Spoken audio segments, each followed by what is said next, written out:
আসসালামু আলাইকুম। কি অবস্থা, সবাই কেমন আছেন? আশা করি সবাই ভালো আছেন। আসলে প্রবাস জীবনটা অনেক কষ্টের, ঠিক আছে? প্রবাস জীবনটা আসলে অনেক কষ্টের। ডিউটি থেকে আইসা তারপরে রান্না বান্না করা খুবই বিরক্তকর।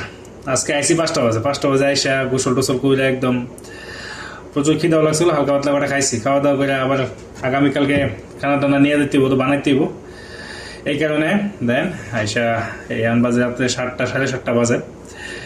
রাত্রে 7:30 বাজে এখানে যে সব কিছু কাটলাম, কাটটা রেডি করলাম। এদিকে আবার আজকে ডিমের তরকারি পাকামো, তো ডিম সেদ্ধ দিছি। আবার পাশের চুলা তো ভাতও বসাইছি। তো এত কষ্ট করে রান্না বান্না করে আবার কালকে নিয়ে যাচ্ছি, ঠিক আছে? রান্না বান্না করতে করতে আপনার হয়ে যাবে রাতের 9:30 বা 10টা হয়ে যাবে, ঠিক আছে? তো পরে এগুলো গুছায় টুছায় 11:30 আবার মনে করেন যে ফজর 4টা বাজে, ভোর 4টা বাজে উঠতে হয়। উঠতে আবার ফ্রেশ ট্রেশ হয়ে 5টা বাজে বাস। এই হিসেবে প্রবাসীদের জীবন আর কি।